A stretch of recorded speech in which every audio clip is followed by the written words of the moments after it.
नमस्कार friends, hope you have enjoyed the previous track. तो जैसा हमने शो की शुरुआत में आपको बताया था कि आज के स्पेशल प्रोग्राम में स्पेशल गेस्ट से अब हम आपको मिलवाने वाले हैं। तो आज हमारे साथ जुड़ने वाले हैं retired major general Ashok Sharaun sir. नमस्कार सर। Thank you Mansi. मैं बहुत सम्मानित हूँ और मेरे लिए बहुत गर्व की बात है कि एआईआर जयपुर केंद्र मेरा इंटरव्यू कर रहा है। ये सिर्फ मेरे लिए ही नहीं लेकिन तमाम फौजी जवान और अफसर के लिए बहुत बड़ा सम्मान है।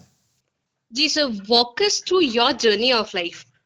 आपके आर्मी ज्वाइन करके मेजर जनरल बनने से लेकर अभी के आप जैसे क्रिएटिव फील्ड में आप हैं, आपने बताया, तो इसके बारे में हमारे श्रोताओं को आप बताएं सर।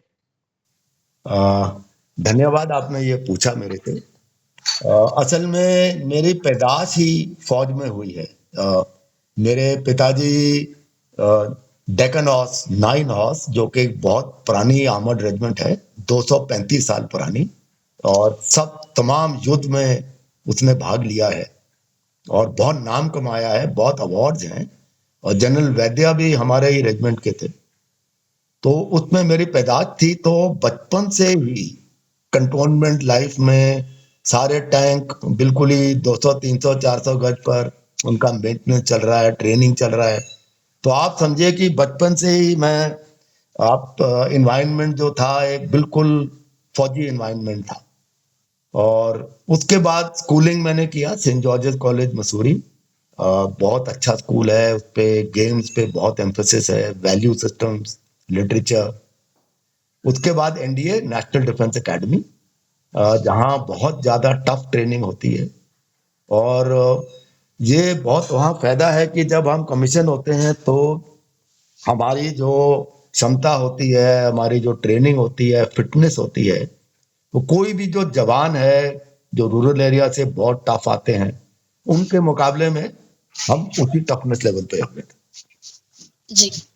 मेरा कमीशन हुआ डेक्कन में, मेरे वही पिताजी के स्क्वाड्रन 6 स्क्वाड्रन अल्फा स्क्वाड्रन। मैं बहुत फॉर्चुनेट था कि मेरे को इतनी अच्छी प्रोफेशनल और परंपरागत रेजिमेंट मिली। और हमारे जो कायदे हैं, नाम नमक निशान, ये एक हमारी अहमियत रखता है हमारे लिए। और फौज की जो लाइफ है बहुत ही एक्शन ओरिएंटेड एडवेंचरस लाइफ है। और उसमें जो हम बोलते हैं कमराडरी, सौहार्द, टीम स्पिरिट, रेजिमेंटल जोश। और जब हम नौकरी करते हैं तो हमारी है 3 चीजें: ईमानदारी, जो ऑनेस्टी बोलते हैं, लॉयल्टी, निष्ठा, वफादारी, और निर्भरता, डिपेंडेबिलिटी। तो ये हमारे रेजिमेंट की बहुत स्ट्रांग पॉइंट थी और ये हैं जो वैल्यूज मेरे साथ रही हैं पूरे जिंदगी भर। उसके बाद मैंने तमाम ऑपरेशनल एरियाज में एक्शन देखा है, चाहे आप अरुणाचल हो, जेएनके हो, कारगिल ऑपरेशन में मैं मिलिट्री ऑपरेशन डायरेक्टरेट में था, वहाँ डायरेक्टर। तो डायरेक्टली जो ऑपरेशंस को मैं हैंडल कर रहा था दिल्ली ऑपरेशन साइड से, और कैबिनेट की ब्रीफिंग रोज मैं लेता था शुरुआत में। तो काफी एक्शन ओरिएंटेड रहा है और मैं बहुत भाग्यश्री था कि मैं आगे ब्रिगेड कमांडर बन के और पराक्रम में उसके बाद जीओसी बन गया आर्मर्ड डिवीजन का। तो बहुत ही एक फुलफिलिंग करियर रहा है। बहुत एक्शन देखा है, बहुत भाईचारा रहा है, कमराडरी रही है, दोस्तियां रही हैं, और बहुत परंपरागत रेजिमेंट में नौकरी की है। तो जब मैं वापस देखता हूँ जो मेरे 42 साल रहे हैं वर्दी में, ये बहुत ही हमारे जिंदगी का बहुत ही अच्छा हिस्सा है। जी सर। अब सर इसमें आप अपना क्रिएटिव फील्ड वाला भी थोड़ा ब्रीफ कर दें इसमें। हाँ, तो ये आमतौर पर मुझे सवाल पूछा जाता है कि आप फौज में रहे हैं पूरी जिंदगी भर और अभी कैसे क्रिएटिव लाइन में आ गए। तो मैं जितने आपके सुनने वाले हैं, मैं ये बताना चाहता हूँ कि जब लोग फौज के बारे में सुनते हैं तो वो सोचते हैं कि हर चीज है जहाँ फिजिकल ओरिएंटेड है, या परेड ग्राउंड है, या तुम एक्शन में जा रहे हो।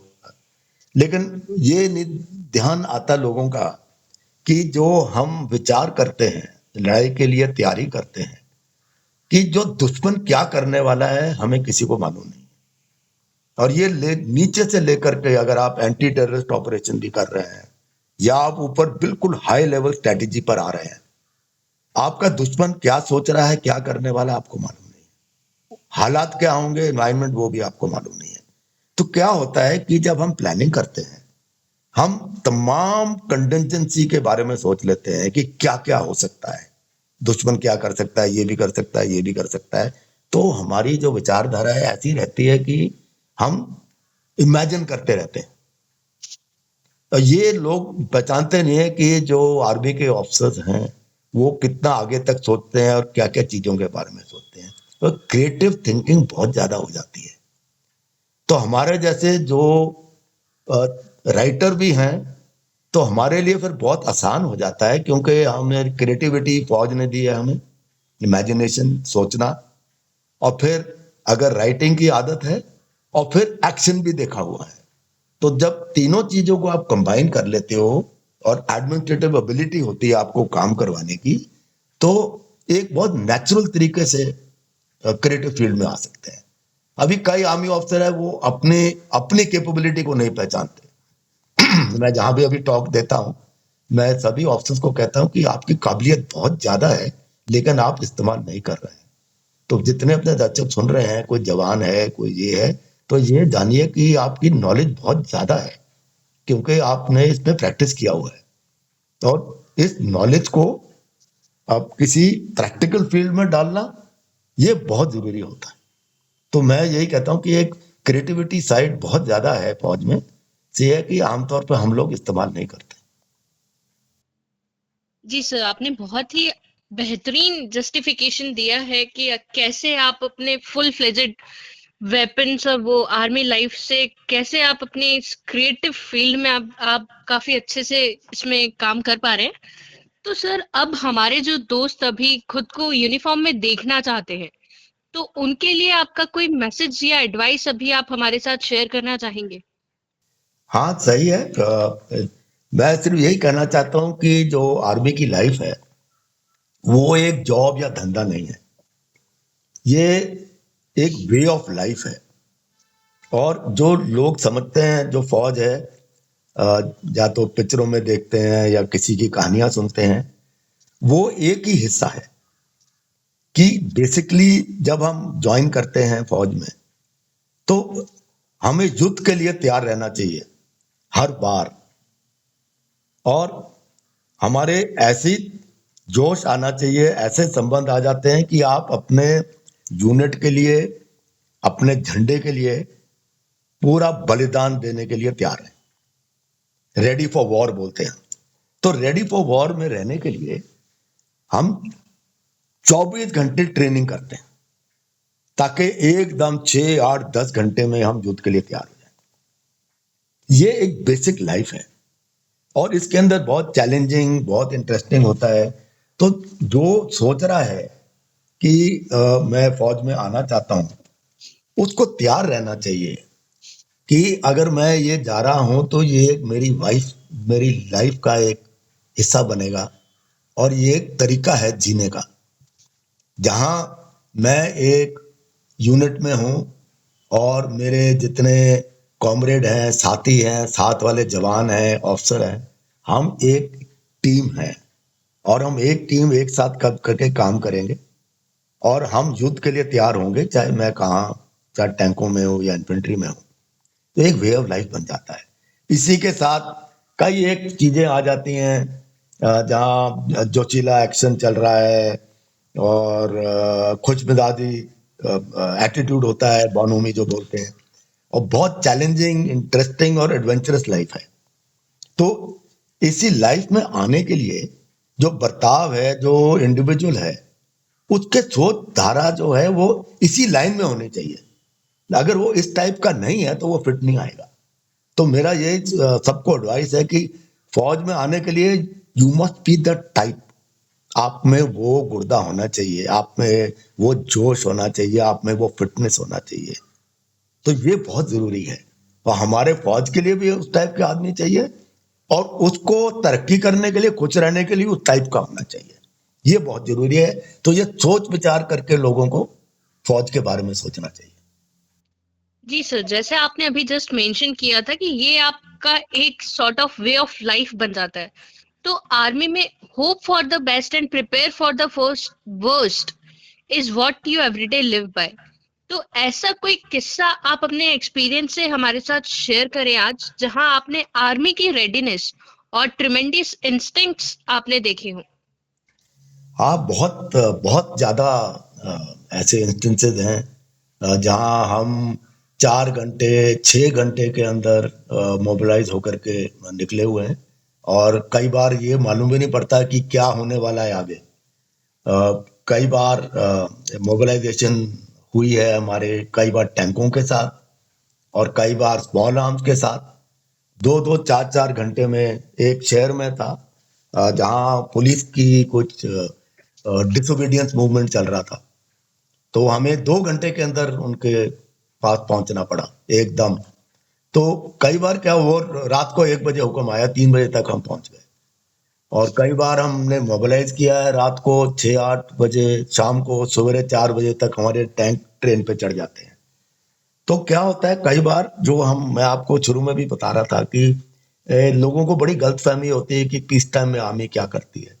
पीस टाइम में आर्मी ट्रेनिंग करती है लड़ाई के लिए तैयार होने के लिए, और लड़ाई की तैयारी होती है जो घंटों में हो जाती है। तो और जब आप counter terrorist anti insurgency operation में जाते हैं, तो आपको पता नहीं कि कहाँ से गोली आने वाली है, कहाँ इनकाउंटर होने वाला है, कैसे होने वाला है। तो कई बार जैसे आप जैसे किसी ऑपरेशन पे बाहर गए हैं, हम कोई सब यूनिट गई है, रात को गई है, तो बिल्कुल ही मालूम नहीं पड़ता क्या होने वाला है। तो हमें ये बेसिक जो फिलॉसफी है कि आप किसी भी सिचुएशन के लिए तैयार, किसी भी सिचुएशन। और वही मैं शुरू में आपको बता रहा था कि आपकी इमेजिनेशन काम करती रहती है। तो हमारे लिए तो आप जैसे ही जैसे आपने ये सवाल पूछा that always prepare for the worst, तो वर्स्ट हमारा केस है कि सिचुएशन क्या हो सकती है और मैं उसको कैसे हैंडल कर सकता हूं। और ये सिर्फ फौज में नहीं है, तो मैं जब भी टॉक लेता हूं, ये हमारे नॉर्मल लाइफ, सिविल लाइफ में भी इक्वली इंपॉर्टेंट है कि आगे सोच विचार करना कि अगर मैं ये धंधा कर रहा हूँ, ये बिजनेस कर रहा हूँ या ये कॉपरेट कर रहा हूँ, अगर ये हो जाए तो क्या होगा, ये हो जाए तो क्या होगा, और उसका फिर एक हल निकालना, ऑप्शन निकालना, ये बहुत जरूरी है। तो ये फौज में आपने बहुत अच्छा सवाल पूछा कि हम कैसे तैयार रहते हैं, कि हम सोचते रहते हैं क्या सिचुएशन है और वो सिचुएशन को मैं कैसे ओवरकम कर सकता जी सर, अभी जैसे आपने मेंशन किया कि सेंस ऑफ प्रैक्टिकलिटी और क्या कुछ हो सकता है, एवरी पॉसिबल जो भी आउटकम है वो सब आप कंसिडर लेके आगे चलते हैं। तो हूं। सर अभी जैसे most of our listeners are youth out there, और आजकल पुल डाउन फेसेस जो है वो काफी एक नॉर्मल टेंडेंसी बनती जा रही है। ऐसे में सर फेलियर और क्रिटिसिज्म को हमारे दोस्त कैसे कंस्ट्रक्टिव तरीके से लेकर आगे चल सकते हैं। अब बहुत आपने ये अच्छा सवाल पूछा है। क्या है कि क्रिटिसिज्म और फेलियर ये एक इनबिल्ट है, ये होगा। तो पहले हमें एक चीज डिफाइन करना चाहिए कि हमारी डेफिनेशन क्या है सफलता की। ये एक बहुत इंपॉर्टेंट होता है कि क्या डिफाइन है और कौन बता सकता है कि आप सफल हुए या नहीं हुए। अब मैं मिसाल देता हूं, एक फोटोग्राफर है, वो एक कोई मशहूर मैगजीन के लिए काम कर रहा है जो नेचर ओरिएंटेड है। वो किसी जंगल में जाता है और किसी बर्ड या एनिमल को ट्रैक कर रहा है और कई महीने निकाल देता है जंगल में, और उसको फाइनली 10 फोटोग्राफ बहुत अच्छी मिल जाती हैं और वो फोटोग्राफ पब्लिश हो जाती हैं। वो उसके लिए बहुत एक सक्सेसफुल, सफलता वाला वेंचर है। लेकिन अगर आप किसी और को पूछो, कहता है क्या इसने इतने महीने निकाल दिए, क्या सक्सेस मिला उसको। अभी ये विचार है। अभी आप किसी को पूछो, कोई गांव में है, उसकी अच्छी फसल हो गई, वो खुश है। अगर कोई कॉर्पोरेट वर्ल्ड में है, ऊपर सीईओ बन जाता है, वो खुश है। कोई एक्टर है, उसकी फिल्म हो जाती है अच्छी, उसने एक्टिंग कर दी है, वो सक्सेस है। तो सबसे पहले सबको ये समझना चाहिए जो सफलता है वो उनके अपने ही माइंड में है। ना आपको कोई सफलता दे सकता है, ना आपकी कोई सफलता आपसे ले जा सकता है। ये आपकी बेंचमार्क आपकी खुद की माइंड में। फिर यहां से आगे चलते हैं कि फेलियर एंड क्रिटिसिज्म ये इनबिल्ट है। अभी जब हम राइडिंग सीखते हैं, हमारे जो उस्ताद थे वो कहते थे कि जब तक आप घोड़े से 3 बार नहीं गिरोगे आप राइडर नहीं हो, और तीसरी बार आपको गैलपिंग हॉर्स से गिरना चाहिए ताकि तुम्हारा डर खत्म हो जाए और आप असली राइडर बनो। तो फेलियर इज इनबिल्ट। जब तक आप फेल नहीं करोगे आप सक्सीड नहीं कर सकते। और जो भी कोई कर रहा है, क्रिटिसिज्म इनबिल्ट है। लोग क्रिटिसाइज करेंगे, या तो आपसे वो सहमत नहीं है या आपसे जेलस है। तो फेलियर, क्रिटिसिज्म, सक्सेस, ये तीनों चीज इंटरलिंक है। और अंत में आपका एक खुद का अकेले का स्टेट ऑफ माइंड है, और वो स्टेट ऑफ माइंड ही आपको बाद में हैप्पीनेस या कंटेंटमेंट दे सकता है। तो मेरा यही एडवाइस है सबको कि तुम्हारा जो खुश रहना और सफल रहना वो आपके माइंड में है। एंड आप अपने आप को खुश करने के लिए उस लेवल पे आ जाइए, और जो बाकी लोग बोलते हैं उसकी बिल्कुल फिक्र मत करो। जी सर, बिल्कुल। ये बहुत अच्छा टेक अवे आज हम आपसे लेंगे कि जो भी फेलियर है उसे हमें एज अ फीडबैक लेना चाहिए, और उससे फियर ऑफ फेलियर जो है उसको खत्म करके ही हम हमारे एक्चुअल पोटेंशियल को जो है एक्सप्लोर और एक्सप्लॉइट कर पाएंगे। करेक्ट, बिल्कुल जी। सही कह रहे हैं आप। जी सर। एब्सोल्युटली। तो सर, अब हम आपसे जानना चाहेंगे कि आपका कोई ऐसा लाइफ में कोई ऐसा इंडिविजुअल या कोई एक ऐसा इवेंट रहा होगा जिसने आपके लाइफ में लाइक वो एक टर्निंग पॉइंट प्रूव हुआ हो, और उसने आप जो आज हैं उसमें एक मेजर रोल आज उस इंसिडेंट या इंडिविजुअल ने प्ले किया है। एक्चुअली मेरे लाइफ में सबसे ज्यादा इन्फ्लुएंस मेरे पिताजी का रहा है, मेरे फादर का। वो आर्मी में ब्रिगेडियर से रिटायर हुए, लेकिन भर्ती हुए थे एज अ जवान, वो भी 1936 में। और अपने ही बल पर उन्होंने इंग्लिश सीखी डिक्शनरी से, वो भी रात को टॉर्च के साथ ऑफिसर बने। और मैंने आज तक इतना ऑनेस्ट आदमी और इतना डेडिकेटेड, और उनकी जो लाइफ की फिलॉसफी थी वो है जो मैंने अपनाई है, और वो फिलॉसफी है जो मेरे को आज तक गाइड करती रही है। उनका एक ही सिंपल चीज था कि आपकी, कहता है मेरे को फिलॉसफी ये होनी चाहिए। उन्हें दो फिलॉसफी थी। वो कहते हैं कि नंबर 1, अच्छा आदमी बनो, मदद करो, किसी का नुकसान मत करो। एंड नंबर 2, तुम्हारा काम है मेहनत करना, फल तुम्हारे हाथ में नहीं है। जो होगा तुम अपनी तरफ से पूरा जोर लगा दो, बस। तो क्या है कि उनकी लाइफ की जितनी फिलोसफी बचपन से मैं सुनता आ रहा, वो मेरे को बहुत ज्यादा इन्फ्लुएंस किया है। और मेरी जितनी लाइफ की फिलोसफी है वो अ, उनसे अपनाई है।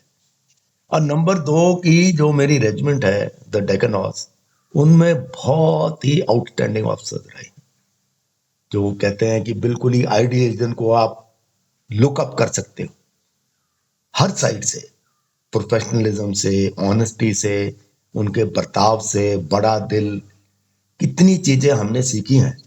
तो वो मेरे लिए एक बहुत गाइडिंग लाइट रहे हैं। अभी भी जब कोई मेरे पास कुछ माइंड में आती है बात, तो मैं आंख बंद करके सोचता हूँ कि मेरे पिताजी क्या करते और मेरे सीनियर ऑफिसर रेजिमेंट में क्या करते, और मेरे पास एकदम सही आंसर आ जाता है। तो ये ज्यादातर गाइडिंग लाइट यही रहे हैं। इनके अलावा क्या है कि मैं स्टडी बहुत करता हूँ, लीडरशिप ये वो बाकी कैसे हैं, लेकिन वो थ्योरेटिकल है, एज अ थ्योरी। ये लोग मेरे जिंदगी में रहे हैं जो जिन्होंने मेरे को मोल्ड किया है, और मैं जहां भी हूं इन लोगों की वजह से हूं। जी सर, ये तो आपने बहुत सही बात कही है कि जो भी हमारे फैमिली वैल्यूज होती हैं वो हमारे साथ लाइफ टाइम रहती हैं। और Correct. You were lucky enough कि आपके इतने अच्छे फादर आपको मिले हैं और इतनी अच्छी अपब्रिंगिंग आपको मिली है। तो सर, अभी जैसे कि आप हम यूथ का ये शो है और हम और आप बात कर रहे हैं, तो अब आप ये बताएं कि आप यूथ के रोल को आगे इंडिया में कैसे देखते हैं। और ऐसी कुछ हैबिट्स जो यूथ आज अगर अपने बिहेवियर में इनकलकेट कर लेते हैं तो वो एक बेटर ह्यूमन बन सकते हैं, बिकॉज जब हम अपना पर्सनल बेस्ट देंगे तभी ये देश बेस्ट बन पाएगा। आप बिल्कुल सही, बहुत अच्छा सवाल पूछा है आपने और बहुत अच्छा एक्सप्लेन किया है कि आजकल के जो यंग जनरेशन है ये बहुत इंटेलिजेंट है, बहुत होशियार है, बहुत नॉलेजेबल है। क्या है कि सोशल मीडिया इतना स्प्रेड हो गया है, आप कहीं भी चले जाओ और लड़कों के पास स्मार्टफोन है और वो बहुत यंग एज से। तो क्या है कि नॉलेज सिर्फ अपने एरिया की नहीं आ रही है।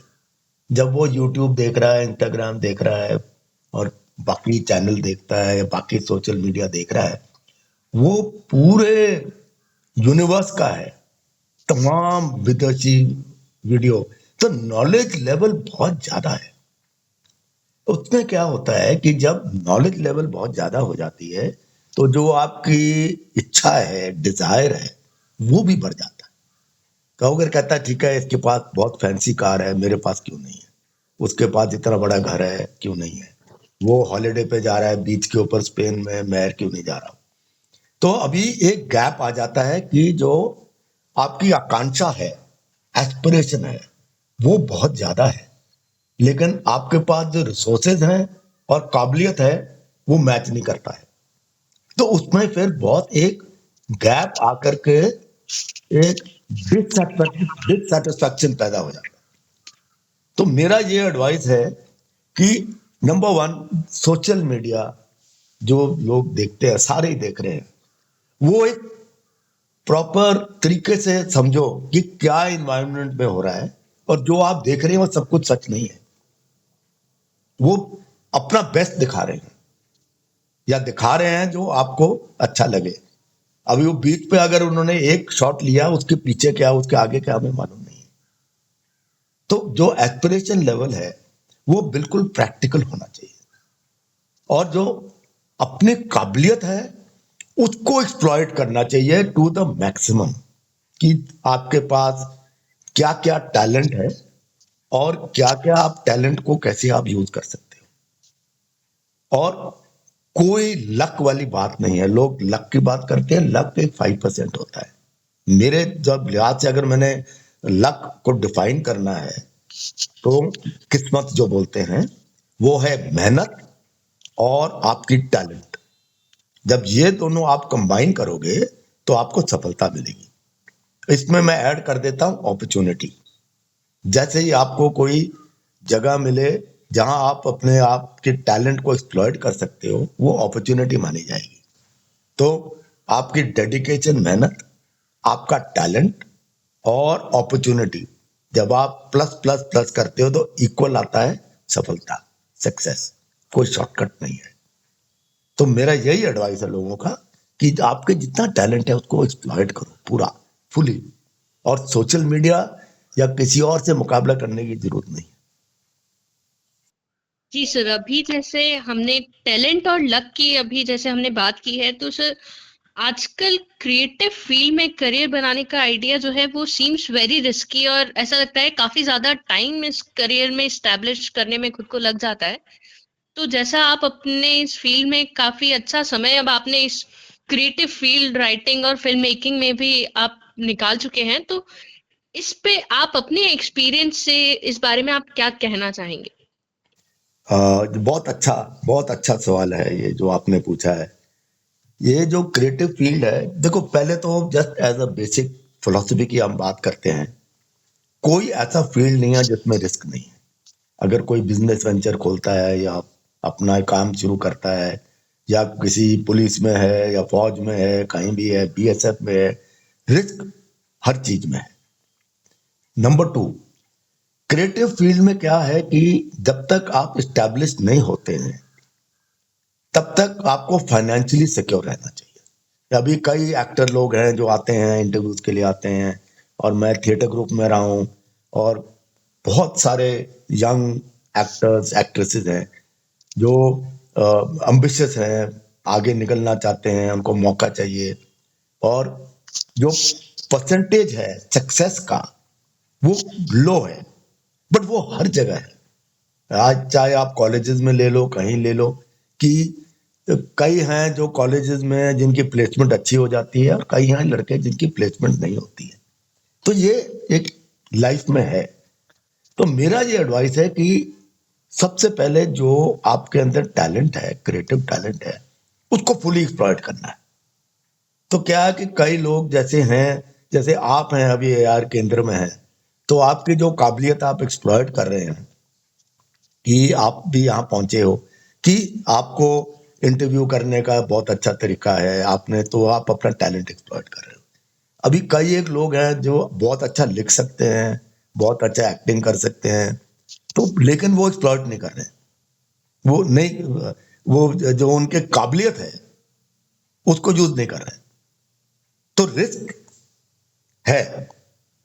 तो रिस्क को ओवरकम करने के लिए ये जरूरी है कि आप फाइनेंशियली साउंड रहो। अभी मेरे कई एक्टर्स हैं जिनके पास फुल टाइम जॉब है। कोई कॉर्पोरेट में सीईओ है, एक चार्टर्ड अकाउंटेंट है। तो क्या है कि सारे हैं जो काम करते हैं, काम पकड़ा हुआ है। तो ये बहुत जरूरी है। या अगर आप फिल्म मेकिंग में जा रहे हो, डायरेक्टली फोटोग्राफी में जा रहे हो, उसके साथ साथ एमबीए या कोई और एक डिग्री साथ जरूर लेना। ये डबल बैरल अप्रोच होना चाहिए लाइफ में, क्योंकि जो क्रिएटिव फील्ड में सक्सेस कब मिलेगा, कैसे मिलेगा, वो किसी को मालूम नहीं। और जैसे ही क्रिएटिव फील्ड में सक्सेस होता है, जो आपने दूसरा धंधा पकड़ा था, दूसरी डिग्री ली थी, उसको आप साइड पे कर दो थोड़ी देर के लिए। तो मेरा यही एडवाइस, फर्म एडवाइस है, जितने क्रिएटिव फील्ड में जाना चाहते हैं, जब तक कि वो फाइनेंशियल सक्सेस नहीं पाते, तब तक कोई सॉलिड जॉब साथ में रखना जरूरी है, या बैकअप रखना जरूरी जी सर, अभी आपने डबल बैरल अप्रोच का एक बहुत अच्छा आइडिया हमें अभी दिया है। तो सर अभी हमें बहुत अच्छा लगा, आपने बहुत बेहतरीन जानकारी आज हमारे दोस्तों के साथ आपने शेयर की है, और हमें पक्का विश्वास है कि हमारे दोस्तों को जरूर आपसे बहुत कुछ आज सीखने को मिला होगा। और जो सबसे इम्पोर्टेंट टेक अवेज जो मुझे लगते हैं आज के शो से हम लेंगे, वो है कि एक आपने अभी डबल बैरल अप्रोच का बताया था, और एक आपने जो सेंस ऑफ प्रैक्टिकलिटी हमें अपनी लाइफ में रखनी चाहिए कि हमें खुद अपनी लिमिट सेट करनी चाहिए, और किसी के भी क्रिटिसिज्म और बातों से हमें इतना फर्क नहीं पड़ना चाहिए। तो सर अब जाते जाते आप अपना कोई फेवरेट सॉन्ग हमारे दोस्तों को सुनाना चाहेंगे अपनी तरफ से? है। एक्चुअली मेरा जो फेवरेट सॉन्ग है, ये एक लुई आर्मस्ट्रॉन्ग का है, what a wonderful world. Sir हम एक्सक्यूज मी सर, हम बॉलीवुड ही प्ले कर पाएंगे, वो भी हाँ, कोई मूवी का ये अगर आप पुराना ये बता पाए? हाँ, ये नहीं, बट आई थिंक बॉलीवुड ये नहीं है, ये is a very famous song. And बाकी जो पुराने सिंगर हैं, उनके सॉन्ग मेरे को पसंद है। लता मंगेशकर के, किशोर कुमार के। लता मंगेशकर का एक अजीब दास्तान है, ये एक हमारा फेवरेट है। और किशोर कुमार के जितने पुराने गाने हैं, वो मेरे को बहुत पसंद है। और ट्यून्स में एनडीए, नेशनल डिफ एकेडमी में हम मार्च करते रहे इतने घंटों घंटों, सालों तक। तो एक तो ट्यून है सारे जहां से अच्छा, जो एक ऑल टाइम फेवरेट है। और एक है ओल्ड लैंग साइन, जिससे हम स्लो मार्च करते हैं पासिंग आउट के टाइम पर। तो ये फेवरेट ट्यून्स है और वो मेरे फेवरेट सॉन्ग्स जी सर, बिल्कुल। हम आपका ये फेवरेट सॉन्ग जरूर हमारे दोस्तों तक पहुंचाते हैं। तो सर बहुत बहुत धन्यवाद आज हमारे साथ जुड़ने के लिए और अपने इतने ब्यूटीफुल एक्सपीरियंसेस हमारे दोस्तों तक पहुंचाने के लिए। हैं। Thank you. आपने इंटरव्यू मानसी बहुत अच्छी तरह से लिया है। और क्या है कि हमें महसूस ही नहीं हो रहा कि हम इंटरव्यू करवा रहे हैं, ये तो ऐसे लग रहा है जैसे मैं कॉन्वर्सेशन कर रहा हूँ। तो आपका ये इंटरव्यू करने का बहुत अच्छा तरीका है, जहाँ आप दूसरे को बिल्कुल एट ईज करके कॉन्वर्सेशनल स्टाइल में इंटरव्यू कराते हैं। और मैं बहुत शुक्रगुजार हूँ, मैं very grateful to A R Kendra Jaipur, कि मेरे को मौका दिया एज अ फौजी, कि अपने जो ख्यालात हैं आपके दर्शकों के आगे हम रख सकें। और मेरे को बहुत ही ज़्यादा आपने सम्मानित किया है कि इस इंटरव्यू दिला करके। Thank you very much, and जी, all the very best to everyone. Thank you sir.